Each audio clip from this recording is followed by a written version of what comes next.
jabaran flebaro maliko no ani maliko kan om sogoli manan waratina an sogoma da folibi obela jeli ama fo bismillah émission matinale kene xonno bonjour actuel média bonjour actuel média jëm kan yimi metalike rubrique dama dama kan no de événement du jour ko ba mun kera xaben bi do ñoma o temene ko xabe en rubrique flana mi no personnalité du jour ma ba mun bangira xaben bi do ñoma o fana temene ko en rubrique sabana mi no météo temene ko xabe rubrique expression du jour avec Alibi Lassi nana Karija Kone fait na le fane bore actualité du jour Bilassi Fatmata Dramé fait Amak Ncheni fait divers au Bilassi Aminata Y Koulibaly fait amun mi kan la jesso amun mi bararo la amun mi na Clara Senkande ful netan mi obela jadi ama fo obisimla biye juma e mekalo kletan saba samba fla anim gwan fla foli bile babe awye amadam ne na événement du jour e ko ba mun kera xaben bido nyoma no oye le 13 mai 1830 l'Équateur gagne son indépendance vis-à-vis de la Grande Colombie. Équateur est indépendance de la Colombie au kera xaben bido nyoma no oye le 13 mai 1830. Autrement qu'au le 13 mai 1888, promulgation de la loi d'or au Brésil. Brésil condamna la loi d'or promulgation Kerakaben bidon Roma le 13 mai 1888. Autrement qu'au le 13 mai 1931, Paul Doumer est élu président de la République française. Paul Doumer qui era français président et Kaben bidon Roma le 13 mai 1931. Au Fana Temene Khokabeno, le 13 mai 1958, coup d'État est mis en place du comité du salut public à Alger. Coup d'État qui a Alger qu'on a mis si on comité du salut public qui a sigra 5 ans. Au Karakabambido Romano le 13 mai 1958. Au Fana Temene Khokabeno, le 13 mai 1967, Zakir Hussein devient président de l'Inde. Zakir Hussein allait qu'il y a un président et Kabambido Romano le 13 mai 1967. Au Fanatemene Hokabueno, le 13 mai 1981, tentative d'assassinat du pape Jean-Paul II. Jean-Paul II, tentative d'assassinat Karakaben Bido Roma, le 13 mai 1981. Au Temene Hokabueno, le 13 mai 2008, le 13 mai 2008, attentat de Jaipur en Inde. Un jamana konnana wiye Jaipur attentat kera Jaipur o kera ka ben bido nyoma no le 13 mai 2008 mais ko yebi événement du jour e ko la se awma aw kamesoni ESGE, École supérieure de gestion spécialisée dans la formation des métiers de la comptabilité et de la gestion d'entreprise. Folli tanmi ankanu bakabela jeli ni asile en rubrique flanama noye personnalité du jour ma bamnu bangira ka ben bido nyoma amodam neni Roger Zelarnier. Roger écrivain américain allé bangira le 13 mai 1937. Elle terminé ko kabeno Laurent Baudouin. Laurent est homme d'affaires québécois. Aywa Laurent Bangira le 13 mai 1938. Laurent terminé ko kabeno Daniel Rousseau allé acteur français. Daniel Bangira le 13 mai 1948. Au final terminé ko kabeno Claudie Hagneri. Claudie spationaute française. Claudie Bangira le 13 mai 1957. Allez finir terminé ko kabeno andabetaste Tom Nalenma. Tom Nalen, joueur américain de football américain. Tom Nalen Bangira le 13 mai 1971. Allez, finir terminer Kokabino, Andabeta, c'est Florent Motma. Florent est chanteur français. Florent Bangira le 13 mai 1981. Au fenêtre terminer Kokabino, Andabeta, c'est Yaya Touré. Allez, footballeur ivoirien. Yaya Touré Bangira le 13 mai 1983. Au terminer Kokabino, Andabeta, c'est Robert Pattinson. Allez, acteur britannique. Robert Bangira le 13 mai 1986. Nikuye bi personnalité du jour fana ikola se awma ma faku bela jere joyeux anniversaire munu fana fatura alaka bada dali noya wi amtanya fedon. OTS est là pour tous vos besoins en matériel électronique et électroménager. Personnalité du jour temene ko kabini tout c'est la météo du jour ma ina fa don tawla ami adam ne ni kaye bi kli fa boy bunya kata se degré binani ani flama kay temene ko kabe kulikuru konna na kli fa boy ani degré bisaba ani wolonvle siga so bisaba ani woro sami fi aywa nambara siga so konna na segu amda jatemne kli fa boy bunya kata se degré bisaba ani shekima mapti konna na kli fa boy ani degré binani sabay tambaktu binani saba gawo tile fanga bɛ bonya ka taa se degré 44 ma kidal 45 te salit tile fanga bɛ bonya ka taa se degré 41 ma minaka tile fanga bɛ bonya ka taa se degré 46 ma Bamako ana Lamini tile fanga bonya ni degré 39 ye fiɲɛ bɛ ci tile taabolo bɛ yɛlɛma ayiwa Bamako tile bɔra ka bɛn 6h07 minutes ma tile bɛ bin à 18h49 minutes ni tu ye bi météo fana ye ko lase aw ma an bɛ taa ɲɛfɛ dɔɔni. Pour tous vos besoins en librairie, papeterie, matériel informatique, appareils électroniques et divers, rendez-vous chez AKD Informatique. Météo tɛmɛnen kɔ ka bɔ yen tour c'est la rubrique expression du jour ma elle bɛ lase Nana Kadija ko ne fɛ Nana Kadija ye kɛnɛ sɔrɔ ka ban an bɛ foli lase a ma. Nana Kadija ni sɔgɔma. Monsieur Sira ça va? Ça va ko dɔɔni. Kɔri baasi tɛ yen? Alhamdulillah i yɛrɛ dun? N fana bɛ Ala barika la. Ok Nana folikan jumɛn b'i bolo ka lase an filɛbagaw ma nin wagati in na ni bi expression jumɛn bɛ ko ɲɛfɔ an ye. Ayiwa o diyara n ye kosɛbɛ Sira. Comme n y'a fɔ cogo min na laada sigilen don yani n ka filɛbagaw fo foli bɛ di e ma. Donc foli belebeleba ye i yɛrɛ ta ye. A diyara n ye. An b'i fo i ka timinandiya la. N'o tɛmɛna ka bɔ yen an b'a filɛbaga cɛman ni musoman bɛɛ lajɛlen fo Mali kɔnɔ Mali kɔ kan fɔ o sigiyɔrɔ la. N y'o de f'i ɲɛna Sira n'i y'a mɛn ɲɔgɔnna émission kɛla ten mɔgɔ de b'i bolo mɔgɔ min b'i ka fɛnw commenter o partage kɛ wa o tɛ se ka kɛ belebebadenw ye. Donc hali ni an yɛlɛnna so kan an tɛ k'o la. U sera t'an bolo cogo si la. An b'a f'u ɲɛna k'u bisimila bonjour Actuel Media Plateau kan kɛrɛnkɛrɛnnenya la expression kɛrɛnkɛrɛnnenya la rubrique expression du jour kɛnɛ kan. Ok faamuyali sɔrɔ o la donc i bɛ se k'i da don expression du jour la ka lase an ma. Ayiwa Sira Fatumata Darame yɛrɛ ɲuman n'i ka diɲɛ n bɛ n da don expression du jour la. Ne ka bi expression du jour fɔlɔfɔlɔ tɛ dɔwɛrɛ ye ko prendre le ciel à témoin. Prendre le ciel à témoin. O ye an b'a lajɛ jumɛn ye? Kaleli wa kabakolo kɛ i seere ko ciel tɛ kabakolo ye. Awɔ sankolo k'i seere. Ka sankolo k'i seere o bɛ yɛrɛ hakili jigin jumɛn na? I bɛ taa sɔrɔ o fana i b'o fɔ kuma o kuma la i bɛ taa sɔrɔ tiɲɛ b'o la dɛ. I bɛ sɔn n'i ye nkalon tigɛ i bɛ sɔn ka fɔ ko walayi. Tɛ sɔn. Bon comme an bɛ don min na i ko bi walayi kɔni walayi bɛ fɔ hali kulonkɛ la mɔgɔw bɛ walayi fɔ. Mɔgɔw ka K'a sɔrɔ u b'a fɔ k'an tɛ walayi kɔrɔ dɔn ko walayi kɔrɔ ko n'i ye kuma min fɔ n'a sɔrɔ tiɲɛ tɛ ko n somɔgɔ bɛɛ ka jɛn. Olu fana ye mɔgɔ dɔn k'olu bɛɛ ka jɛn. An tɛ kumaw ta la. An bɛ kumaw fɔ an bɛ walayi fɔ bon minnu fana kɛ olu b'a fɔ ko kwalayi mais bɛɛ t'o fɔ. Kwalayi dɔw fɔ ko kwalayi. ale fana b'a la. I y'o fɔ bon minnu t'a terme fɛn quoi a tɔgɔ n bɛ fɛ ka mun. U t'a dɔn u t'a a kɔrɔ dɔn u b'a fɔ. Minnu tɛ terme in science. Oui n'i m'a fɔ tɔgɔ jateminɛ. Voilà i b'a fɔ kwalayi. I b'a fɔ k'a tigi y'a fɔ walayi. N'i ko kwalayi a tigi b'a kɔnɔ ko walayi tellement que on est habitué à dire walayi. Oui c'est vrai. Donc tu vas pas te rendre compte que a tigi ma fɔ walayi quoi. Donc bon an bɛ se ka fɔ ko o kɔrɔ tɛ dɔwɛrɛ invoquer Dieu comme témoin de sa sincérité. Donc ka kuma fɔ ka tila k'i kale Alahu Taala la k'a fɔ ko n'o y'a sɔrɔ tiɲɛ tɛ nin ka kɛ tan tɔ a bɛɛ ni Ala cɛ a bɛɛ ni kira cɛ. Dɔw b'a fɔ yɛrɛ k'a bɛɛ ni kuranɛ den 7 cɛ tellement que dɔw bɛ nin. O ka bon an ka kale ma. Voilà donc dɔw an y'a ye k'a fɔ fana dɔw fana y'a jira k'a fɔ ko kaleli yɛrɛ man ɲi ko n'i ye kuma fɔ i b'a fɔ a tigi ɲɛna sɛbɛ la ni a dala la o don n'a ma dala yɛrɛ salam lafiya mais tant que n'i ye kuma fɔ bibi na ni m'i kale Ala la ka kira fɔ ka kuranɛw fɔ ka alikaba bɛɛ fɔ mɔgɔ dɔw tɛ da i la tellement que nkalontigɛ wara la donc Ala k'an kisi nkalontigɛ ma n'o bɔra yen nɔ sisan an bɛ taa se émission filanan ma o tɛ dɔwɛrɛ ye ko vendre la peau de l'ours avant de l'avoir tué.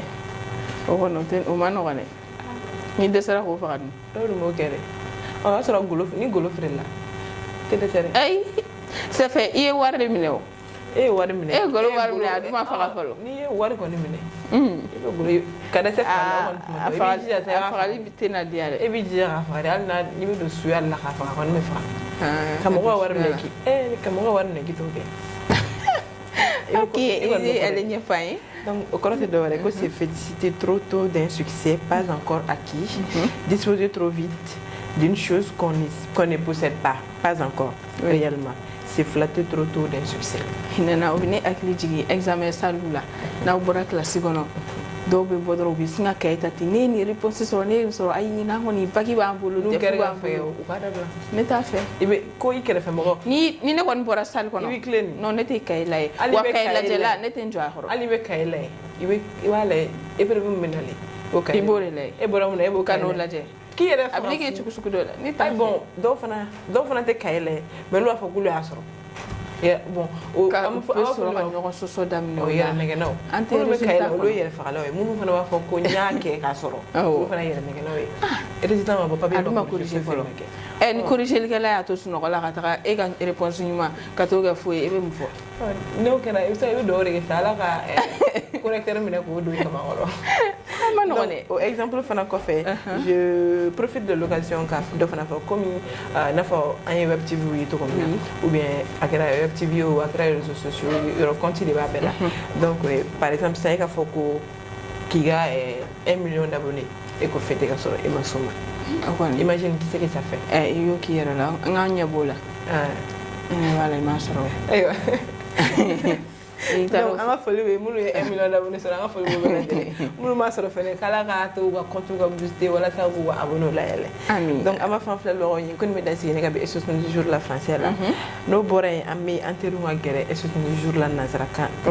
bamana kana no yi ay daga to dum kay bi o flotte dore kunni mi niye te bi o flotte dore kunni mi shira herela côté fli nyami shira herela côté fli ay o film ali mere aya koni mo we ashira herela na ma shira la kikango ibodo ayo so ma ga mo ko nyakun lay may ani shira herela ko do be so ma jona fe o be ibilla doron ko do ker la o be ibora ko do kalama o be be abe ani o bebe ta nyona kwa donc ça veut dire que ni atigi nyakun na ibaro ka foko ko do bala ana so amashina il se peut ka tigi ka nouvelle do mais il so ma fa jona fe o be ko do ka ki bala ki la so ma fe yali ma bo fola yere ko do ka ki la o be iga bo ko do kalama donc abe mo wa journée chien ko sabe et voilà en qui journée chien amina arabi so no to azana do fana foko ko ga fantan foko te bashi ko nga ka nya ko heresila kelere ko ni ye kelere lena ko mo ko ni yaro ko fantan woni ale be sino me an herete shi aywa me do ala kan kisi fantan ba ala ka bolokolo al bolokolo ya ala kan ala ay fantan ere nga fantan do be nana ay fantan to ay do fana ga tano to kumna ama fa alhamdulillah sira ni na ndo ga level haiti ama fa alhamdulillah abana ame ala barakata toujours donc no boram tasi association nanna ma no yef bamna nga flana ko fama nga gese fantai mu fanta ko bila so ma ina ayo association ni ma fe de fama ga fanta ko ina fama ga gese fantai gese mi ga ni solution ngi te sa tema la fonga ta kana na nga debatu yani aywa ita le nyefa ya nga fama ya ayo ne ga do akoma ere be fama fama ga gese ko ni gese e mo den ke to gese pre ko rere mais abina fo fama be fanta utiliser bon o ta be fana le mais la plupart la iba yoro chamana avec yoro chamana sira chama fa avec ko fana ese am so go yoro fo donc am se afa fana ko munu fanta munu meta kuma chama ga tu parce que fanta do wuli mani ale no wuli mani no re fanta du suba fo wato ko fanta du suba ki nyesma do fo o nyesma do fo do nyesma do ma fu me mana ko tukula ay do nyesma do fo sira nyesma do ko tere iworo fanta ni ie fanta be woro ki fanta ala ke fanta mais ko tukulo we kana so ma chen kana fo ki bi da ko mo fama ga tarmeka mai o te so iga hornya ida te iperbete ko ke wa ni ra ki ite la fia ni na kwa donc wa fama do fana be o de kadulu fana fo fantanga na de ka fo ko ninja e de bado kala e bado ko ega niveau be mo mtanye donc ni bolo ni ya itoro ka dale ma même si vita bedo parce que fantanga changa ite bedo voilà mais amana ke to go do wi kere mi ga entourage le kan go wondo donc ne plus il va du luma plus étape yeleni donc alima di ulukama adi iga mu dom na farita mu kan ibadi ala kama barajim soro yerenye donc amete ka association fonctionne me do ke ala ka fanta ba comme nya fa association frère to donc ko ala afama fana ko fle fanta ona usno kama no ne donc ama fo ko biye juma e kala nga bato bela jilim ne ala yunu sabati ala juma o cha ya rabbi donc on ala ma basiga me nyon soro no ni plateau ko nga mardi donc na la sona Philippe le babi na kanja ni famille chama soro ala donc on va faire la ikame tarata dona la kaje. Sistra Technologies est une société de prestation de services et de commerce évoluant dans le domaine des nouvelles technologies de l'information et de la communication, la fourniture de matériels biomédicaux, la bioinformatique.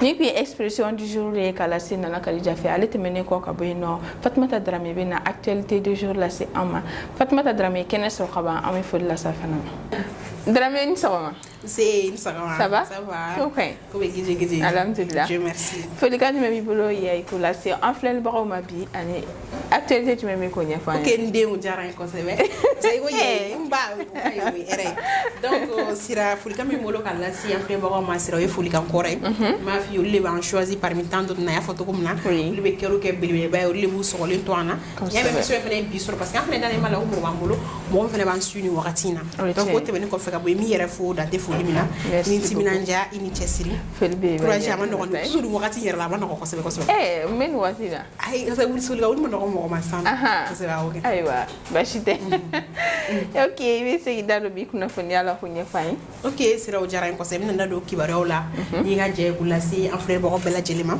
sira o kibaro foro ye te do wara o kera ka bololo fa ko sebe femi Jean Yves Le Drian ale koni te mo doulé ale aywa fa Francis chef de la diplomatie donc quoi anye comment on met bololo fait pour à convoquer aywa justice ou critiquement fait en signé no ka kono aywa le 20 juin prochain donc dans au te pas chier parce que pour tu dois faire passeport biométrique ko kuma ko fora ko na si senga donc kuma fora amena ayra bulo ka akuma e kuma kure déjà ko mi sénat depuis 2015 ala ka hine président Ibeka la kam no ale ga wakati la donc o te mene ko fait ga boy sira fami aywa ni konye juge d'instruction du pôle économique et financier aywa ni ale ko ngelo no ni ko sigi senga depuis le 11 mai comme amasega abouti ko sebe donc le 20 juin aywa ministry yerebena Jean Yves yerebena ka dalo ko la ale rega fola le ko kalema convocation foi soro convocation foi soro mais a konikanga na le 20 juin donc si la haute menu ko fait ga boy ça et ni enquêting aywa c'est là où tu veux que faire oui ça ni dossier de déposer au déposer à l'association Maliko Moro fait l'association Maliko Moro des plaintes déposées aywa et fait un finit la quoi comme ayra ba to comme le pouvoir ni wakatina donc au lieu de constituer na fo et partie et au lieu de porter na fo partie civile Moro donc au temene ko fait ga boy information temene ko fait ga boy sira amantela kanda do aywa sira ki ka iribiriki la doni donc Sénégal la famille et aywa sai femme de mo me muso la jigo lui yi peut être mo ta famille oui donc o te mene ko fa ga bo sira famille astu so kona ale fatura avec te furo fe bi a shi ku sa bisa ba nani nyoko na ala garsi ya sera terminer la clinique la et kaka accoucher et négligence fait ala ya ni to ala clinique yere aywa clinique et Dakar donc c'est la mina ko wala yi kana pressé kana automatique donc c'est la haute mane ko fega boy sa stage femme mo ça va parce que ni ko juguye mo soro ka soro ibe no ne yi siga fo ke ere be siran ko ye ki dalo ala ay wa be sega de ne ki chomine parce que c'est appuyé pour non assistant de personnes en danger donc ante amadura kena mi chamando ko donc c'est la astu et sokona ale koninka mo kera sababu ye ka négligence ke ka ni to ala na lu condamné na kerengrenya le 11 mai encore et kalo woro kasola avec sursis donc ni ko inte ko kora bi parce que ni ko inkera kabini le 1er avril dernier plus précisément et hôpital de Lugano et be Lugare Dakar nya fin fait donc sira ni ko intervenir ko fe ga bo ni wala intervenir ko fe ga bo aga mo gore dina ou plan de déposer et forme kama donc era ga famille u jodo ne mais na fora so ko na tara jigin yoro la bon moyen ko de compter moyen ko voilà mais avec amana ke chogo aya essayer kala jigin folo ni ne do ale ni andeni aw kan ole flabe kishi folo nyan war ko kuma kafo nera ko ngolo ni wala il se peut que mo wera be sur docteur so kono yere mi yere ba fo kabi aka frebe ta en charge mais voilà mais ni olma se ko ke fo ka négliger a toro la fo muso ni toro la ame do de ke sa alaka bada ne be se ga ko ka faranga ne ko ngolo ni wala me kan fi ndoroni men na like ko je fatal na numéro donc ni émission yere sera fait ame wolo kam na si kenyaati bana ba to négliger bana fitinité do yere may mona wuli ko li o yere muso to ibata ni yere dron iba mi dron na so nedu ola ni yere i ni tɛ se ka sɔn ka kojugu kɛ i mɔgɔ ɲɔgɔn na surtout i muso ɲɔgɔn. Ni kɔrɔdimi tɛ yɛrɛ a bɛ kɛ tiɲɛ. Kɔrɔdimi ɲɛdimi de bɛ yen. Voilà. Donc sira m'o de fɔ sa Ala ka barabara dali nɔgɔya a ye. Amina. Donc o tɛmɛnen kɔfɛ ka bɔ yan bi actualité kuncɛ ni kɛnɛya ye. Kɛnɛya min bɛ taa an bɔ Dakar an ta fo Nigeria. Donc an ɲinɛna coronavirus kɔ n'o kuma fɔli tun man di kosɛbɛ. A tununa. Ayiwa a ma tunu kosɛbɛ yɛrɛ parce que bon dɔɔni caman bɔra la yɛrɛ fana. K'a fɔ ko mɔgɔ 70 bɔɲɔgɔn de fatura ayiwa Nigeria coronavirus. Nigeria ou Niger? Nigeria. Coronavirus sababuya la 70% de 70 oui 70%.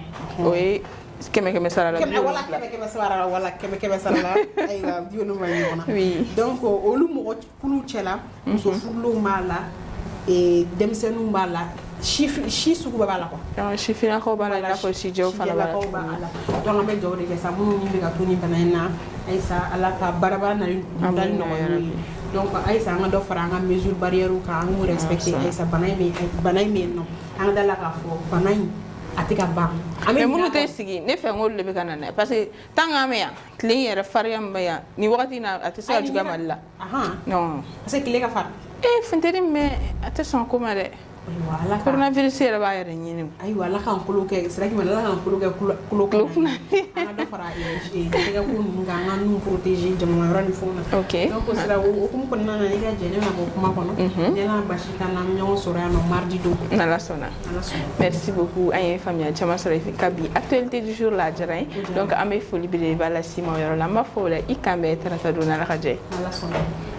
OTS est là pour tous vos besoins en matériel électronique et électroménager. Ni y'a selen an ka rubrique laban na n'o ye fait divers ye a bɛ lase Aminata Y Kulibali fɛ a fana ye kɛnɛ sɔrɔ ka ban an bɛ foli lase a ma. Aminata ni sɔgɔma. Nse Sira somɔgɔw. Tɔɔrɔ tɛ. Baasi tɛ yen. Alhamdulilah. Tabarikala. Bien. Folikan jumɛn b'e bolo k'o lase an filɛlimɔgɔw ma nin wagati in na ni bi fait divers jumɛn bɛ k'o ɲɛfɔ an ye. Ayiwa Sira foli ni tanu bɛ an filɛlibaga cɛ n'a muso denmisɛnnin maakɔrɔba ye. Sira foli belebeleba y'i yɛrɛ ta ye sɔgɔmada in na. Sɔgɔmada in na Sira ne bɛna n da don babu min na o bɛ tali de kɛ bana dɔ kan. Bana min don bana cɛjuguba don en même temps n'a b'i la a ka gɛlɛn n'a ma kɛ hali balimaw fo n'a kɛla mɔgɔ damadamani ye i n'olu ka collaborer Sira o de bɛ tali kɛ lɛpuru kan n'an b'a fɔ o ma an ka todunkan na ko kunna. Oui. Voilà.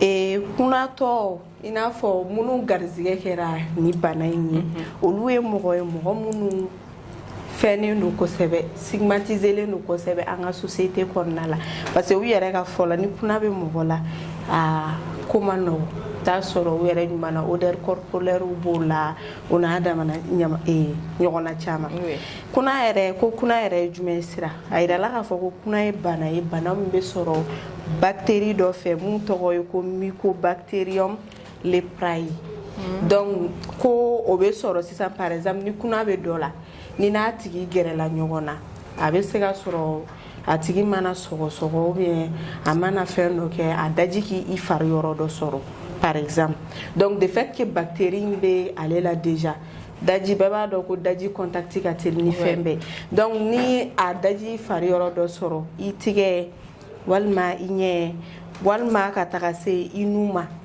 i parti fɛn ninnu ma sisan par exemple ni microbe kɔni sela ka don olu la mun ye ɲɛ ye nu ale ni po yɛrɛ ye a bɛ fo ka taa se ko nɛriw ma ni bactérie ye o yɔrɔ touché dɔrɔn kunna b'i minɛ Sira très généralement an bɛ minnu ye k'a fɔ ko kunnatɔw ye minnu tigɛla fo a juguyara kunna juguyara ka s'u ma fo k'u tigɛ donc an b'a olu de ye fɔlɔ ko kunna bɛ karisa la ka sɔrɔ kunna ye bana ye bana min bɛ daminɛ depuis a bɛ mɔ de dɔgɔdɔgɔnin fɛ fo ka taa se kɔrɔbali yɔrɔ in de bɛ kɛ tigɛ ni sentigɛ ye voilà a bɛ kɔrɔ dɔgɔdɔgɔnin de ko pour que ko ka symptôme jumɛn de b'a to Sira k'i b'a dɔn ko kunna bɛ se ka sɔrɔ i la o symptôme dɔ ye ko i bɛ bali ka tasi dɔw y'i fari la tasi minnu tɛ a tɛ yen nɔ habituellement o tasi couleur bɛ se ka kɛ ko joli couleur ye comme tache rouge ou bien ka kɛ jɛman para ninnu ye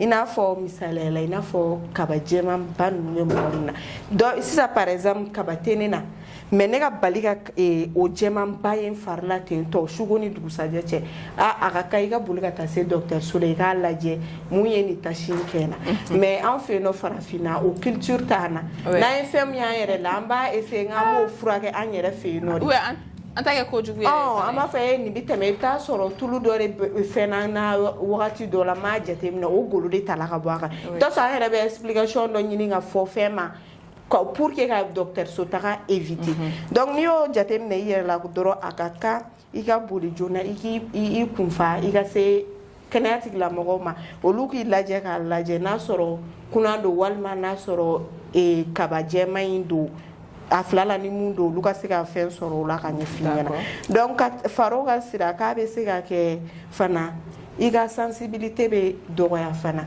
parce que a fɔra ni kunna juguyala mɔgɔ la a bɛ se ka na ni fiɲɛ bɛɛ ye mɔgɔ la i bɛ kɛ fiɲɛtɔ ye ɲɛ bɛ minɛ i la donc a bɛ se ka kɛ i ka sensibilité bɛ juguya en même temps i tɛ se i organe de sens i tɛ se olu kɔrɔ kosɛbɛ par exemple n'i ko i b'i bolo kɛ tantɔ a bɛɛ bɛ digi i la hali n'i ye tagama fitinin kɛ a bɛ digi i la donc o bɛɛ b'a jira k'a fɔ ko kuna bɛ ka don karisa la ou bien kuna bɛ karisa la d'accord donc sera a fɔla ka traitement bɛ se ka tali kɛ minnu ma juguya dɛ kuna ma juguya ka traitement bɛ se ka ta fo 6 mois fo ka taa se 12 mois bɔɲɔgɔnko la ni a médicament ka ca wa bɛɛ b'a dɔn fana u sɔngɔ ka gɛlɛn a ma se mɔgɔ yɛrɛ k'o fɔ mɔgɔ ɲɛna bɛɛ b'a dɔn k'a fɔ ko kuna filɛ a sɔngɔ ka gɛlɛn kosɛbɛ o de kama prise en charge yɔrɔw dayɛlɛlen don an ka kɛnɛya an ka jamana ɲɛmɔgɔw fɛ an ka dɔgɔtɔrɔsoba caman na kunatɔw bɛ yen nɔ u bɛ furakɛ état bɛ dɔɔni t'a la mais i bɛ taa sɔrɔ i somɔgɔw fana bɛ belebeleba bɔ a la o de b'a to ni moyen ba t'i ye a bɛ kɛ tiɲɛni parce que de fait que furaw ka ca a wari ka ca n'a wari bɛɛ ma sɔrɔ i somɔgɔw kunna dépense wɛrɛw bɛ yen nɔ mun n'e ka bana tɛ kelen n'a bɛɛ ma sɔrɔ i somɔgɔw kunna dɔrɔn bana dun de don n'a donna ka ban o y'a donnen de a tɛna jɔ k'a fɔ ko wari tɛ yen nɔ ou bien ni fura in kɛra la min jɔ ni wari sɔrɔla n bɛ tila ka ma dɔn bana t'o fɛ donc de fait que bana donna farikolo la ka ban a kɔni bɛ to ka tiɲɛni de k'a nɔfɛ ka taga donc o tiɲɛni de bɛna taa se fo phase finale ma sisan n'an b'a fɔ o ma sisan ko u yɛrɛ ka fɛn kan na ko déclin wa déclin fo ka taa se o ma donc i b'a ye sisan fari bɛ fɛn i kan i fari tɛ k'i kan i n'a fɔ kɔrɔlen i fari bɛ fɛgɛya sa cogoya dɔ la i kan parce que o b'a sɔrɔ a y'i nerfs atteint n'a y'i fasajuru atteint ka ban donc ce sera très difficile i bɛ taa sɔrɔ fasa kan ka farikolo minɛ ka jɔ ka fɛn minnu kɛ fasa fana bɛ dɛsɛ o kɔrɔ donc e fari bɛ fɛgɛ a bɛ bɛn i kan quoi donc o ka fara o kan komi n y'a f'i ɲɛna kuma daminɛ na k'a fɔ mun kunna b'i la i ka yeli tɛ kɛ ten tɔ de fait que trouble oculaire bɛ k'i la o bɛ se ka na ni fiyɛli ye pepewu donc i bɛ se ka ye ni kuma donna mɔgɔ la yɛrɛ très généralement a tigi ka yeli ko bɛ sumaya dɔw yɛrɛ bɛ kɛ o tɛ yeli yɛrɛ kɛ pepewu donc c'est là pour que tout ça là pour dire que kuna ye bana ye bana mun cɛ ka jugu kosɛbɛ en même temps bana mun bana man ka négliger fana n'i ye jateminɛ k'i yɛrɛ la k'a ye ko fɛn dɔw bɛ ka don i la mun tɛ habitude ye mun tɛ normal ye dɔrɔn i ka boli ka se kɛnɛyasow la pour que k'i yɛrɛ lajɛ ni a dɔnni la joona i b'a ye a fura ka bɛ diyan et puis a wari dépense tɛ caya mais n'i sigi fo n'a sera phase juguman ma o tɛna se ka furakɛ bolotigɛw ni sentigɛw bɛ b'o la sira ala k'an kisi o ma donc sɔgɔmada in na ni ne tun bɛ ne bolo ka lase a filɛlibaga cɛ n'a muso ma ayiwa an ye faamuyali caman sɔrɔ bi ta fana la donc an bɛ dugawu de kɛ personne de bonne volonté ye ko u ka dɛmɛ don ni banabagatɔ ninnu ma kosɛbɛ parce que bana min don bana in ka jugu kosɛbɛ c'est pas négligé donc an bɛ dugawu kɛ u fana ye ala ka kɛnɛya d'u bɛɛ lajɛlen ma halisa donc foli belebeleba bi ye Aminata an ka i ka bi festival de la an ye faamuyali caman sɔrɔ a la donc an b'a fɔ o la i kan bɛ mardi don n'Ala ka jɛ ye n'Ala sɔnna ESG, École supérieure de gestion spécialisée dans la formation des métiers de la comptabilité et de la gestion d'entreprise. Ni tu es bonjour actuel média ko la se awma foli beleba be awye on ci akani madal la ngante sika wili na ma foli blanc partenaire la no OTS Technolab Ista Académie informatique Sistra technologie hani ESG foli beleba bu ko ni ci ugwademela ofana ni ci akani madal la ama fokala hanga jumaw chaya ala khabato kelon bela jelimne akame ma du na la khaje wassalam.